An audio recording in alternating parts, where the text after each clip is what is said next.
Apocalipsis. La Segunda Guerra Mundial.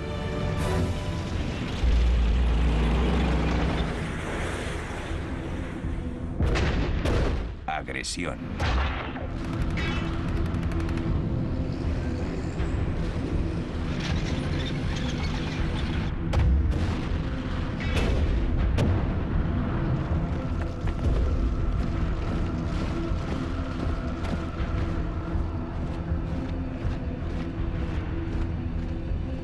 Berlín, 1945. Europa ha sido liberada del reinado de terror nazi. El Ejército Rojo libra sus últimas batallas.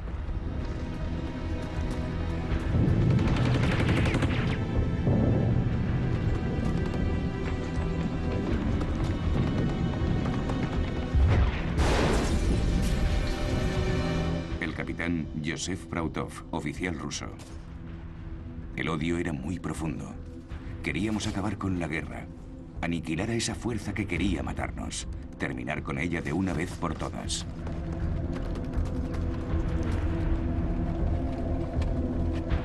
Los días de Hitler están contados. Abandona su búnker para una última muestra de exhibicionismo, como se ve en esta película de propaganda. ¿Queda todavía algún soldado o algún niño dispuesto a morir por él?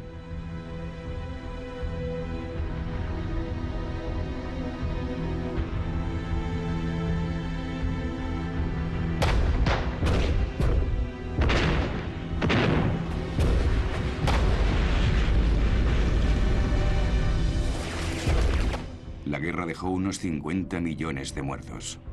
La mayor parte de ellos, civiles inocentes. Para las mujeres alemanas, el sufrimiento continuaría incluso cuando los cañones hubieran callado. El libro Una mujer en Berlín es el perturbador relato de la violación de las mujeres alemanas por parte de los rusos en 1945.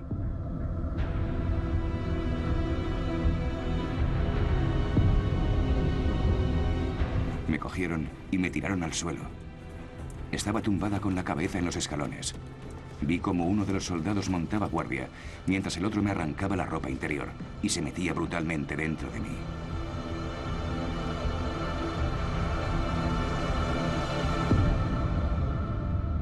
Pero para nosotros, era mejor tener un ruso en la barriga que un estadounidense encima. Esta mujer alemana se refería a los bombarderos aliados que dejaron su ciudad en ruinas.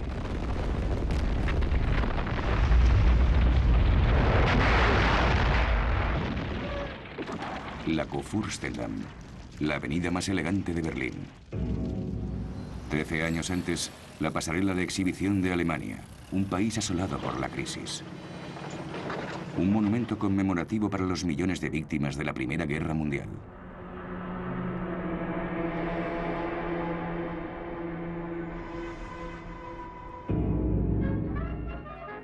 Marlene Dietrich canta El Ángel Azul en Berlín.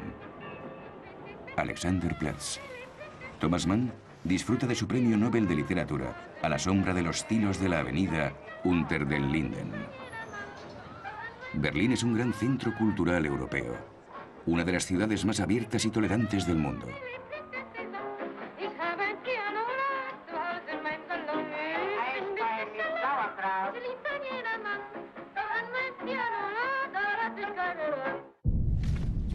Pero en 1933, todo eso cambia.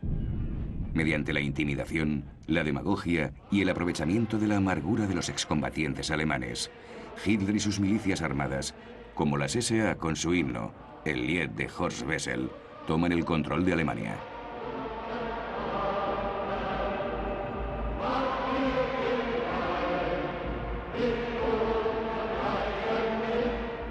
Los nazis aprovechan que la izquierda alemana está dividida e incluso parece que Hitler, con el puño alzado, el saludo revolucionario, quiere ponerse de su parte.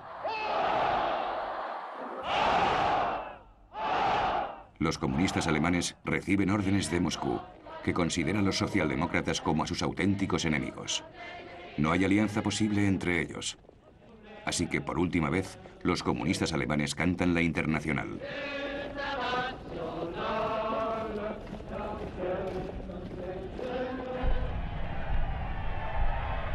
Hitler llega al poder legalmente el 30 de enero de 1933.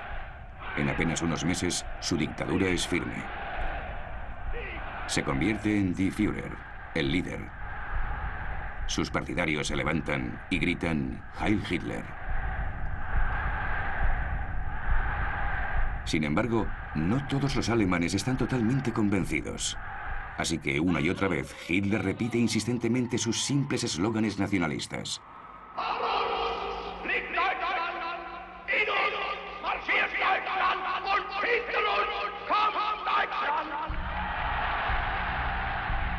Y finalmente consigue ganarse a más y más gente, ya que tiene un impresionante poder de persuasión sobre las masas. ¿Pero qué quiere Hitler? En su libro Mein Kampf, Mi lucha, describe claramente lo que considera sus misiones.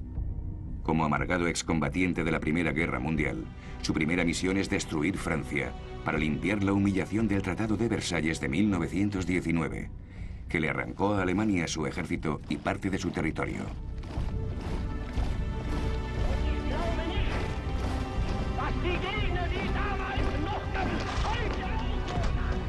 Después quiere conquistar lo que él llama Lebensraum, o espacio vital. Alemania tiene una población de 80 millones de personas, el doble que Francia. Quiere que Alemania se convierta en la potencia mundial que merece ser.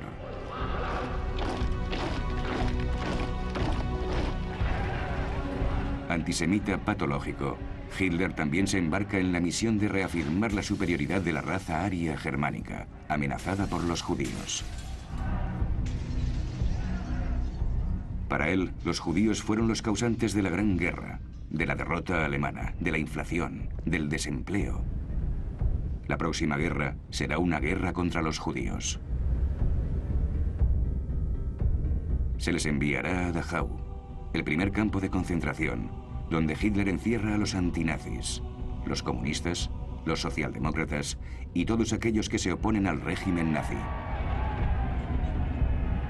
Por último, Hitler tiene la misión de unir a todos los pueblos germanoparlantes bajo el mando del Reich, empezando por los de su patria.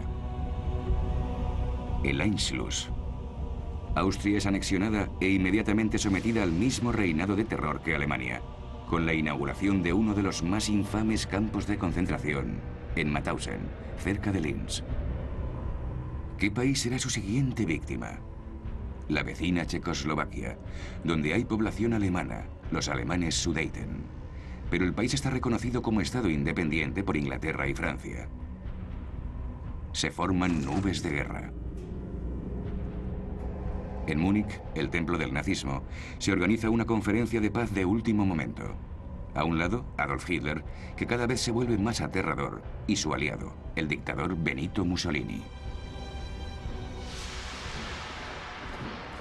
Mussolini es el fundador del fascismo, el adoctrinamiento de toda una nación de la infancia en adelante.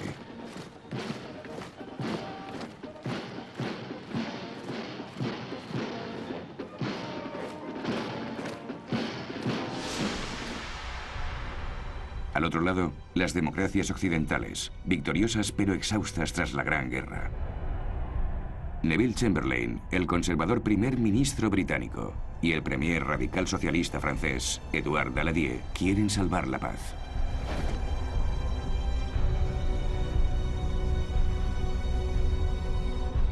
Terminan por aceptar lo inaceptable. Entregan la provincia checa de Sudetenland a Hitler a cambio de su solemne promesa de no reclamar ningún otro territorio europeo.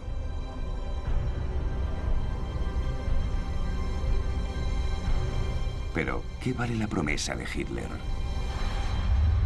Apenas 6 meses después, invade el resto de Checoslovaquia y entra en Praga acompañado por el mariscal Hermann Göring. Göring, expiloto de combate de la Primera Guerra Mundial y uno de los fundadores del partido nazi, es ahora el ministro del aire y un ogro que intenta encandilar a los niños checos. Hitler ya no necesita la excusa de reunificar a los pueblos germanoparlantes. La potente industria checa trabajará para él. ¿Por qué no iba a aprovecharse de ello? Los aliados le dejan salirse con la suya. La URSS es la última potencia vecina que queda para oponerse a Hitler. ha firmado un tratado de apoyo mutuo con Francia. La Unión de Repúblicas Socialistas Soviéticas es el nombre oficial de la Rusia comunista y de sus repúblicas satélites. La manipulación de las masas en la Plaza Roja enmascara la dictadura de Stalin, que dirige con puño de hierro y ha enviado millones de desgraciados a sus campos de trabajo, los Gulag.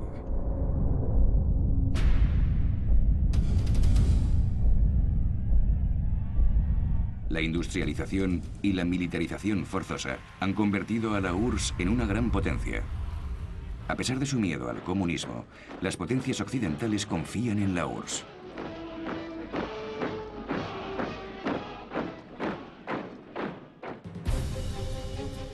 Hitler se les adelantará a todos.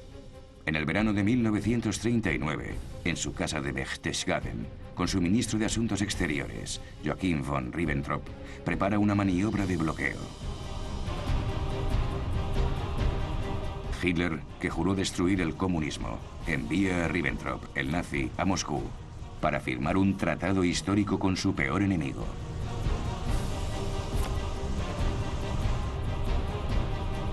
Cuando el ministro de Asuntos Exteriores de Stalin, Molotov, firma el pacto germano-soviético, los comunistas quedan totalmente desconcertados, como estos miembros del partido francés.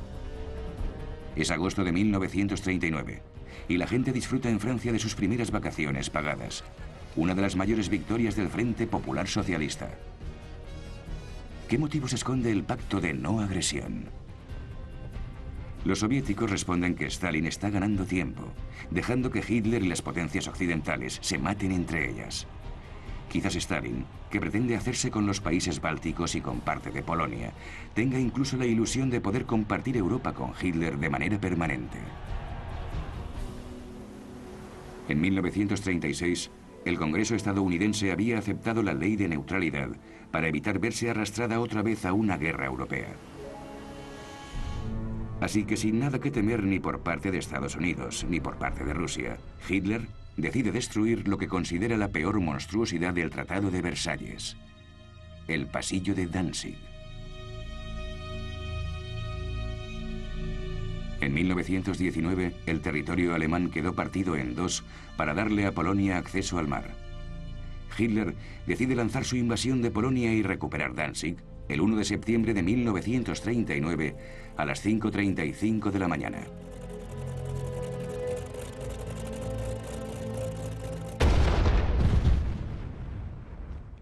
El primer cañón de la Segunda Guerra Mundial se dispara en Danzig.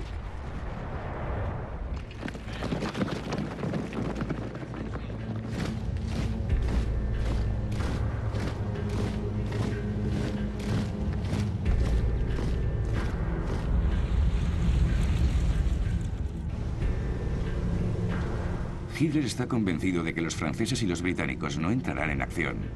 Aún así, ambos gobiernos se reúnen inmediatamente y le envían un ultimátum exigiéndole que detenga las acciones militares contra Polonia. Hitler declara: nuestros enemigos son gusanos. Y añade: ¿quién quiere meterse en una guerra mundial por Danzig? 3 de septiembre de 1939. A las 11 de la mañana, el embajador de Gran Bretaña en Berlín entrega una declaración de guerra. A las 5 de la tarde, Francia declara la guerra a Alemania. Hitler apenas puede creerlo. Los generales alemanes se encuentran enfrentados a la peor situación posible: guerra en dos frentes. Pero la suerte está echada. Hitler envía a su Wehrmacht, las fuerzas armadas de la Alemania nazi, a Polonia.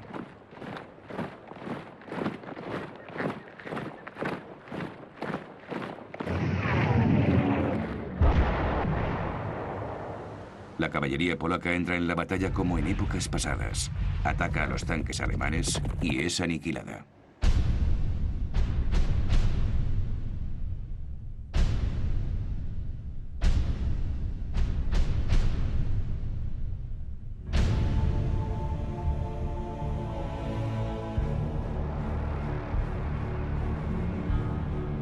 París, estación de la Gare de l'Est. Muchos de estos hombres salieron de estos mismos andenes hace 25 años, en un ambiente totalmente diferente. En agosto de 1914 se iban a la guerra muy animados, con flores en los fusiles. Pero esta vez no hay flores ni fusiles.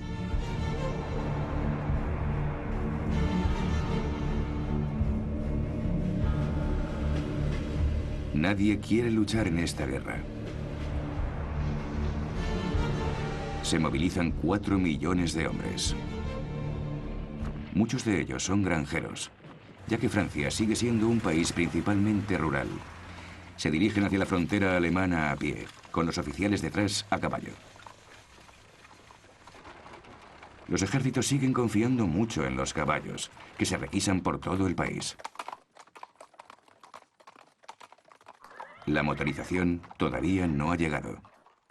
Gastón Sirek, conductor de uno de estos viejos camiones con ruedas de goma maciza, recuerda: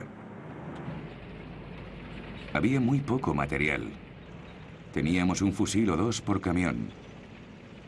Teníamos una caja de 10 balas que no podíamos abrir. Era penoso. Si hubiésemos tenido lo necesario, habríamos luchado, porque no éramos muy amigos de los Boche. Boche era un término despectivo para los soldados alemanes durante la guerra anterior.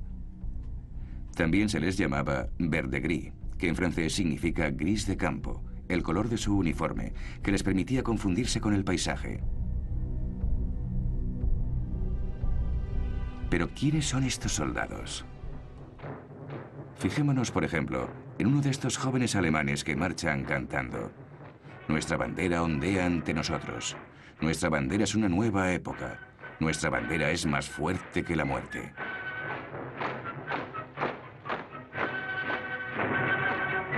Se llama August von Kachnek. Escribe: pensaba que una carrera militar era la mejor opción. Mis padres también lo pensaban.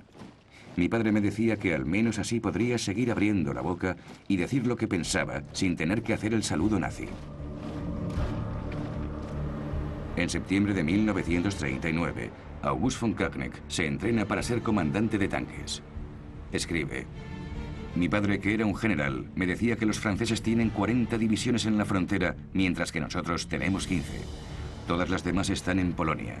500.000 hombres contra 200.000. Nos doblan en cantidad.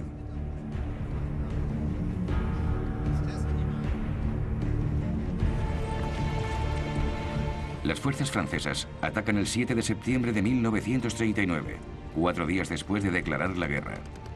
Esta ofensiva, lanzada para mostrarle a la opinión pública que no se ha abandonado a Polonia, avanza 8 kilómetros en la región de Saar. El departamento de cine del ejército francés muestra el botín de guerra: bicicletas.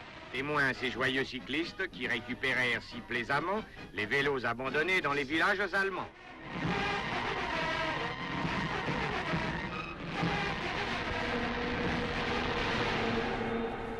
La ofensiva del Saar se detiene allí y degenera en una serie de escaramuzas, ataques de comandantes de élite dirigidos por el héroe Joseph Darnaud, que recibe el apodo de primer soldado de Francia.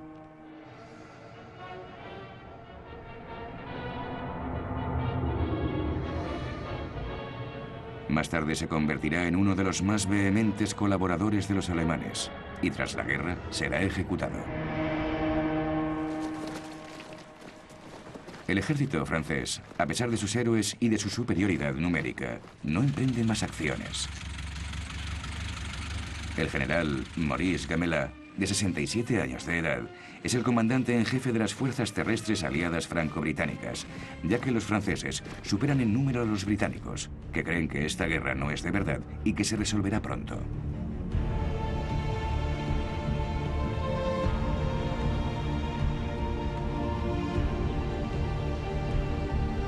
El propio Gamelin no tiene ningún deseo de volver a librar la guerra de 1914. Quiere evitar otro baño de sangre a cualquier precio. Cree que necesita 2 años a salvo, tras la línea Maginot, para poder rearmar el país. La línea Maginot es obra de un ministro de la guerra anterior, André Maginot. Este complejo de fortificaciones debía detener al ejército alemán de una vez por todas. Se tardó prácticamente 10 años en construirla y se tragó 1,5 millones de metros cúbicos de cemento y 150.000 toneladas de acero. Todas estas torretas están unidas por un laberinto de túneles, unos 100 kilómetros. La propia línea se extendía a lo largo de 720 kilómetros, desde la frontera suiza a la belga. La línea Maginot termina a los pies del bosque de las Ardenas.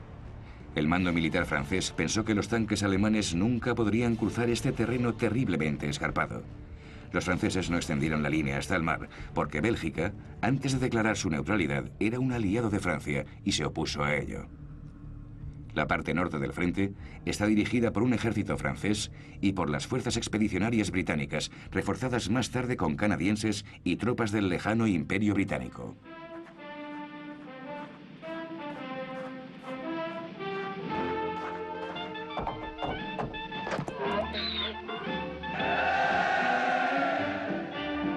En Gran Bretaña, una de las canciones populares de la época es Lavando en la línea Siegfried.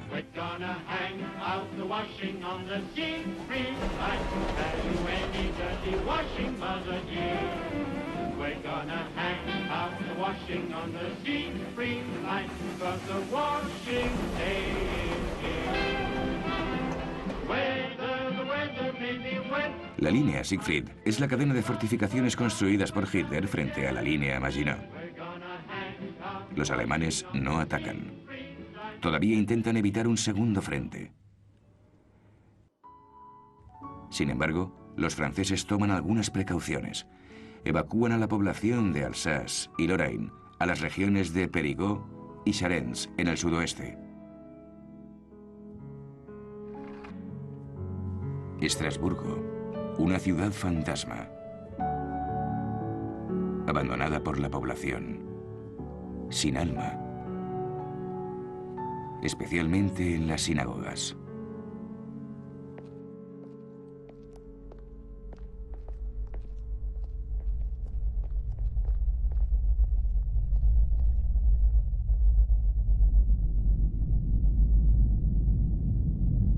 El 20 de septiembre, Hitler ordena el bombardeo de Varsovia.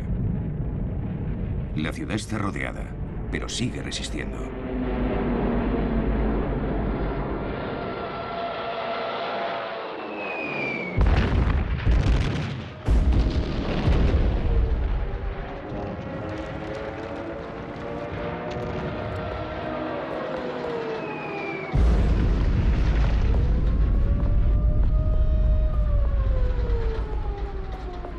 El Führer quiere sembrar el terror en el corazón y la mente no solo de los polacos, sino también de los franceses y los británicos. Mirad lo que os espera.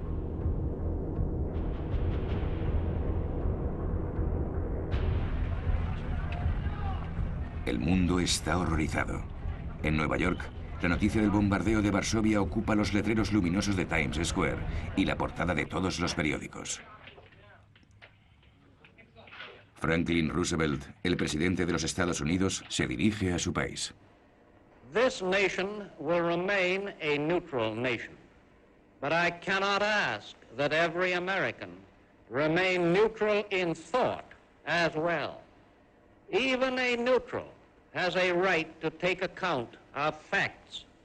Even a neutral cannot be asked to close his mind or to close his conscience. El bombardeo de Varsovia muestra lo vulnerables que son las ciudades.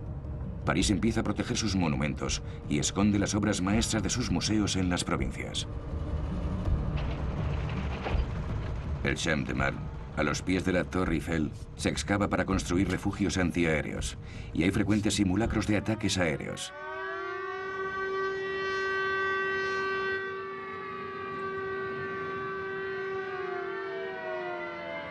Las máscaras antigas son obligatorias.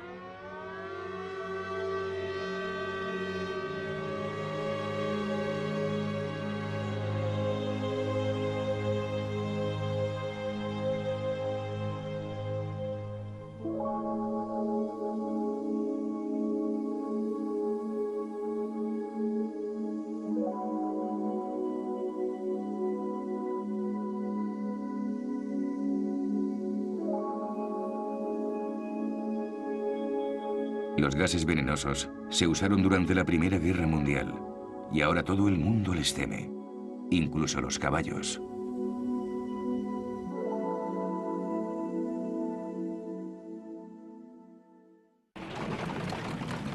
Mientras tanto, Polonia sigue siendo masacrada despiadadamente.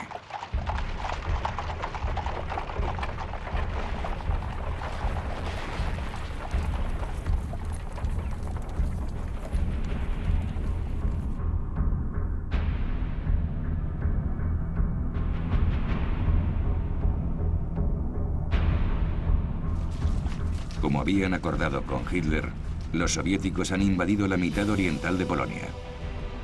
Aquí, los soldados alemanes y soviéticos confraternizan en una imagen como mínimo incongruente.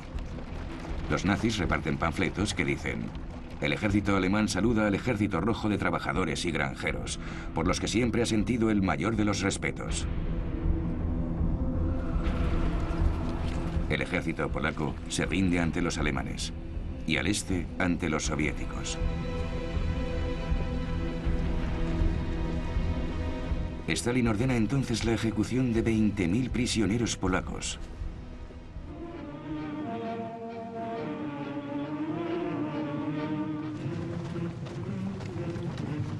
Quiere eliminar a la élite del país que pretende anexionar.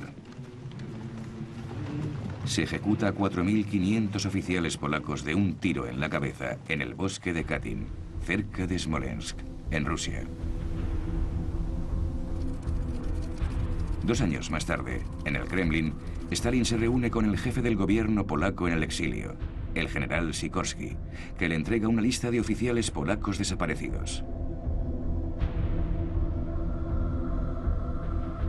Los soviéticos niegan cualquier implicación.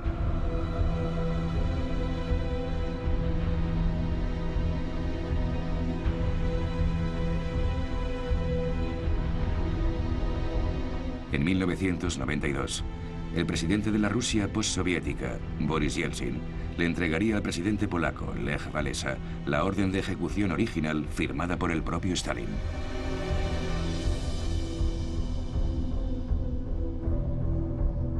Al ocupar media Polonia, Stalin es un juguete en manos de Hitler, que necesita una frontera común con la URSS para llevar a cabo su plan de invadir Rusia.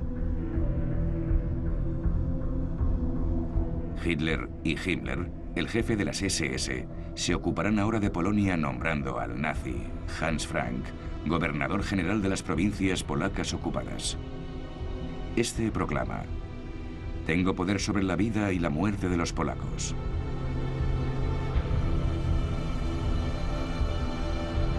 Tras la guerra, será juzgado en Nuremberg y colgado por crímenes contra la humanidad.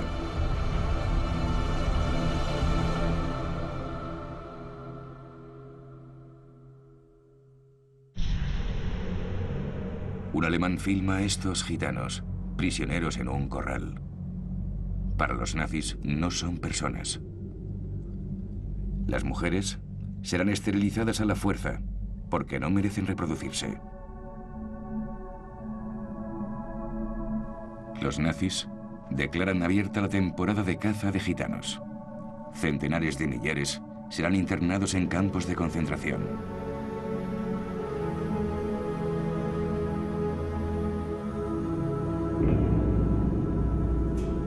Empieza el sufrimiento de los judíos. Los nazis tienen ahora 3 millones de judíos polacos a su merced.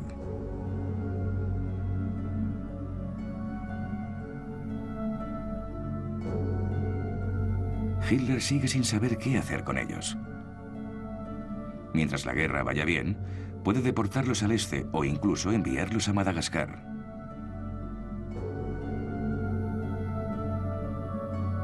Solo cuando el resultado de la guerra empieza a ser menos claro, Hitler y sus cómplices se lanzan a un frenesí de odio y muerte. La solución final.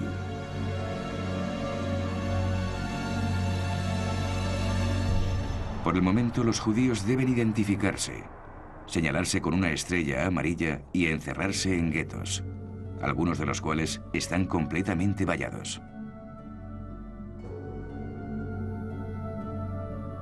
del diario de uno de esos pobres desgraciados.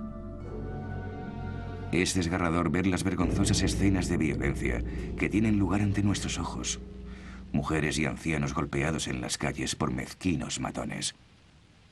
Los ojos se me llenan de lágrimas. Toda nuestra impotencia, todo nuestro aislamiento es evidente, ya que nadie en absoluto nos defiende. Somos muy débiles.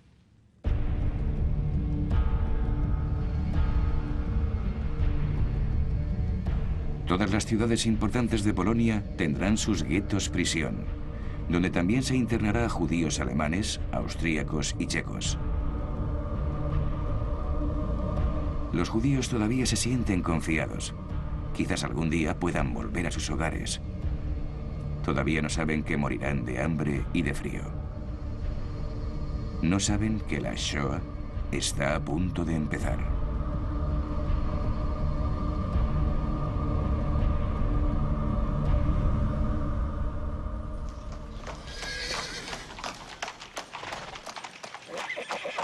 Varsovia está en ruinas. Hitler llega para que un equipo de propaganda le grabe en el coche de estas imágenes.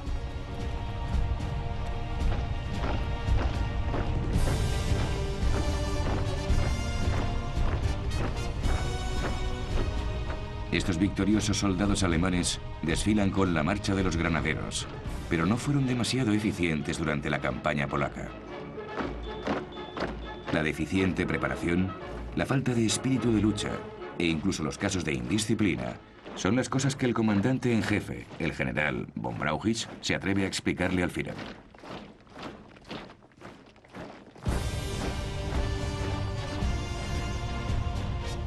Hitler se pone furioso, pero es inmune a las dudas y ordena que se prepare el ataque occidental.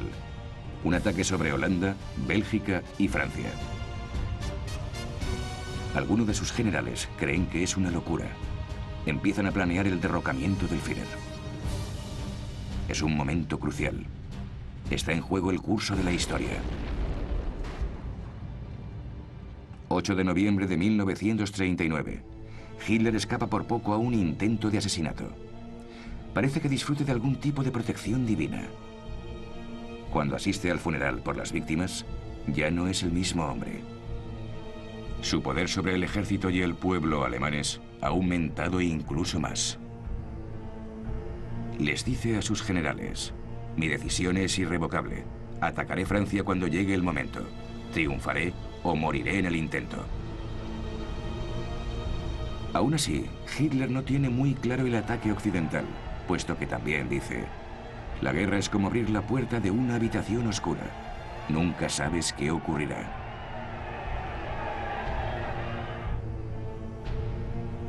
Al final, pospone la orden de ataque y vuelve a su casa de los Alpes para estar con su amante, Eva Braun.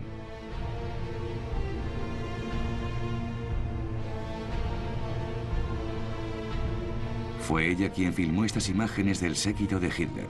El arquitecto del Reich, Albert Speer, que da largos paseos con Hitler. Speer recuerda: Hitler quería rebautizar Berlín como Germania. Ya teníamos una maqueta de la futura plaza Adolf Hitler, con una cúpula inspirada por la de San Pedro en Roma, pero 17 veces más grande. Yo le dije: mi Führer, ¿no sería un buen objetivo para los bombarderos? Contestó: en absoluto. Göring me ha asegurado que ningún avión enemigo volará nunca sobre el Reich.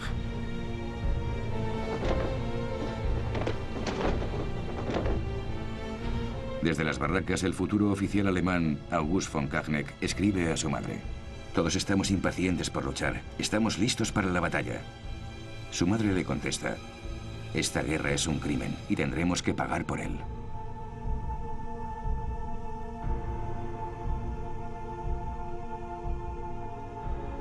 La guerra entra entonces en una nueva y extraña fase. Los alemanes la llaman Sitzkrieg, la guerra sentada. Los británicos la llaman Phony War, la guerra falsa.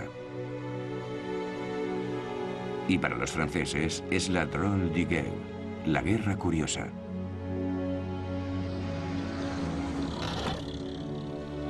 Un largo y extraño período de espera, especialmente duro para las mujeres. Para ellas, no solo se trata de la angustia de la guerra, sino también de la supervivencia de sus familias.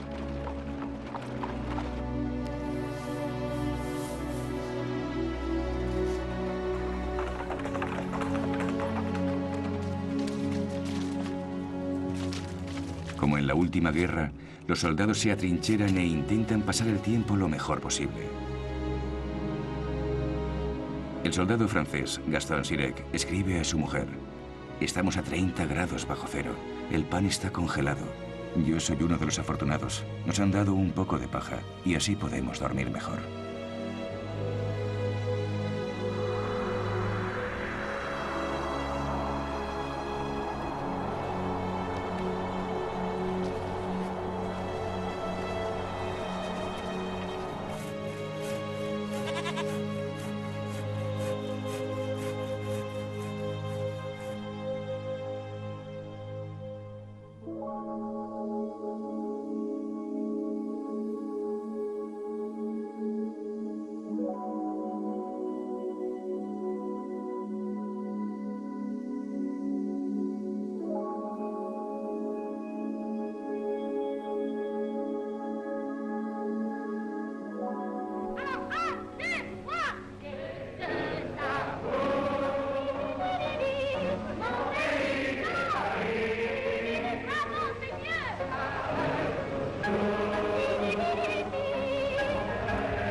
El invierno de 1939 a 1940 es, en efecto, uno de los más fríos del siglo.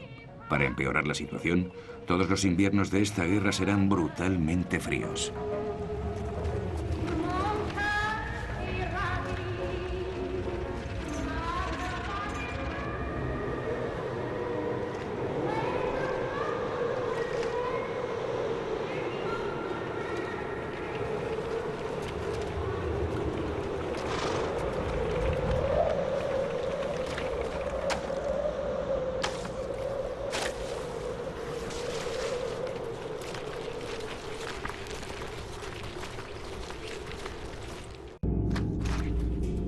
El comandante en jefe, el general Gamelin, espera que los alemanes ataquen por Bélgica y se dirijan hacia París a través de esta llanura abierta, como en 1914. Gamelin planea resistir contra los alemanes en suelo belga. En Francia, el coronel de Gaulle, un oficial de tanques que está empezando a hacerse un nombre, critica esta estrategia. La llama la mentalidad de la línea Maginot, que consiste en esperar a que el otro bando mueva ficha. En su libro Hacia un ejército profesional, defiende el paso a la ofensiva haciendo un uso masivo de los tanques. Francia produce 300 tanques al mes, pero se dispersan en todas las secciones para apoyar a la infantería.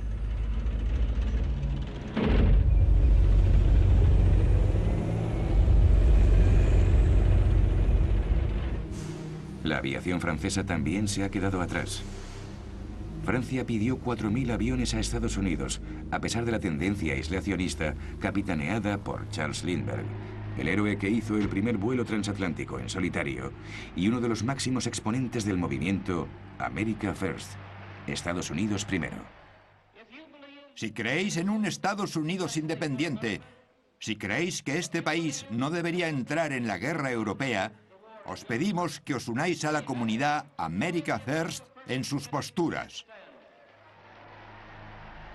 Es la voz aislacionista de Estados Unidos y de personalidades como Henry Ford, el fabricante de coches antisemita.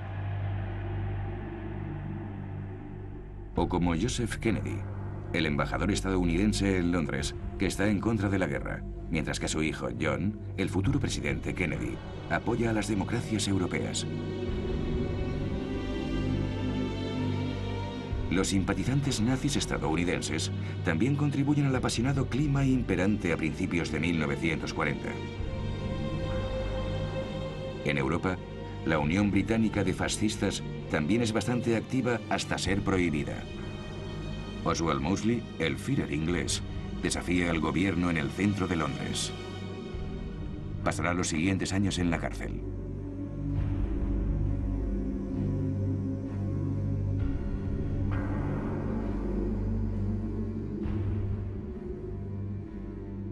Los discursos de Mosley animan a la gente a salir a la calle y detener la guerra.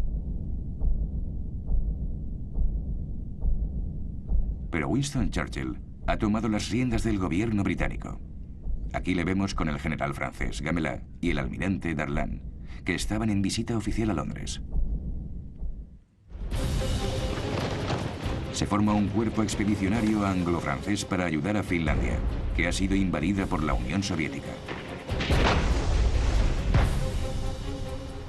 Francia prepara a sus soldados de élite, la Legión Extranjera Francesa. La Legión Extranjera ha aceptado durante un siglo a todos los réprobos del mundo, sin importar su pasado, siempre y cuando no sea muy oscuro.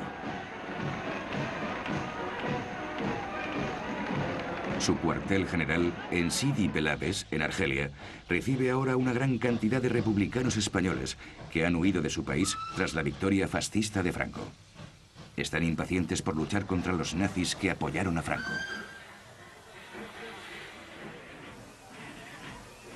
Todos harán el largo viaje hasta Francia.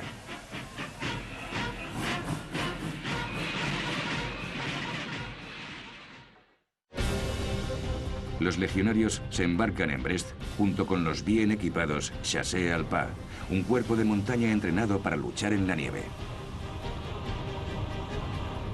Pero Finlandia y la Unión Soviética firman un tratado de paz. Unos días después, Hitler lanza una ofensiva contra Dinamarca y Noruega. El Blitzkrieg, la guerra relámpago. La Wehrmacht toma Oslo en apenas 2 días. Hitler busca proteger la ruta del hierro. El hierro es indispensable para el esfuerzo de guerra alemán, y el 50% del metal de hierro sueco sale del puerto noruego de Narvik.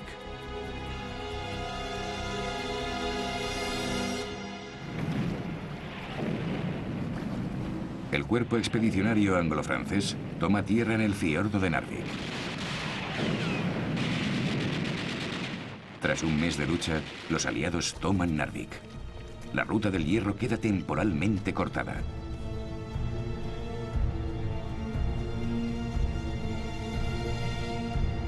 La victoria es buena para la moral francesa y da crédito a su lema: venceremos porque somos los más fuertes.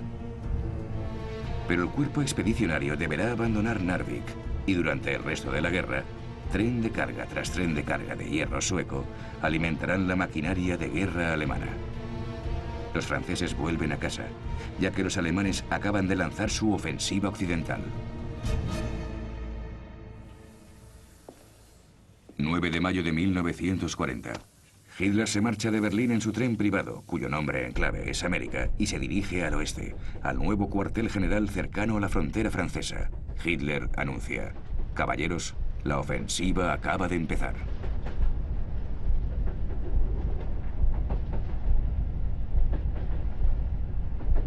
Sus generales le han entregado su plan de batalla durante el invierno. Es similar al de 1914. Atacar a través de Bélgica. Atacar directamente a través del bosque de las Ardenas y después dirigirse hacia arriba, desplazándose hacia el mar. Rodear a los aliados con un movimiento circular, como de una hoz. Pero este movimiento de hoz es en realidad una apuesta arriesgada, porque los aliados podrían darse la vuelta y contraatacar. Sin embargo, Hitler se muestra confiado. Señala: lo más importante es tener buen tiempo.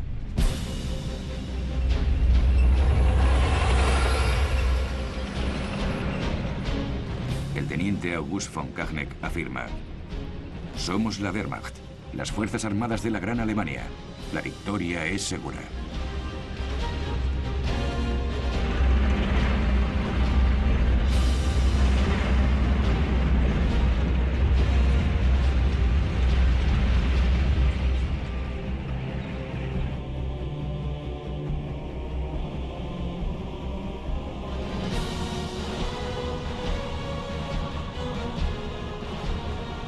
Para los soldados alemanes, su patria corre peligro.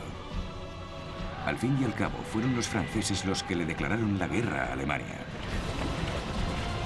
10 de mayo de 1940. Al amanecer, los paracaidistas alemanes saltan sobre Holanda. Su misión es capturar los campos aéreos y los puentes de los alrededores de Rotterdam. Al mismo tiempo, Hitler destaca su maquinaria de guerra en Bélgica.